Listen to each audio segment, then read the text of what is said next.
Alright, okay na si Glenn? Glenn, hello!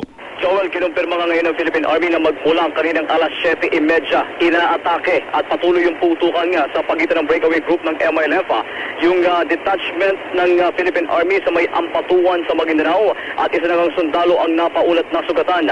Ayon dito kay Army spokesman Major Harold Cabunok, daan-daang miyembro ni Ameril Umbracato yung umaatake sa Salman Detachment ng Army sa bayan ng Ampatuan at doon nakatutok yung kanilang puwersa. Dakong alas 11:30 paanya kagabi, nagsimula yung harassment ng grupo ni Cato at nagsimula ito sa bayan ng Sarip Agwak at ilang pang bayan kung saan nga pinutol ng grupo ni Cato yung mga linya ng kuryente at nalulog pa ng ilang bahay. Nakikipag-ugnayan na yung Philippine Army sa MILF para pigilan yung dating miyembro na si Umbracato. Sinabi pa ni Cabunok na posibleng nais lang ng grupo ni Cato na hindi na naman matuloy ang usapang pangkapayapaan sa panig ng gobyerno at MILF. Ang inyong kapuso, Glenn Huego ng GMA Super Radio, Tisropi.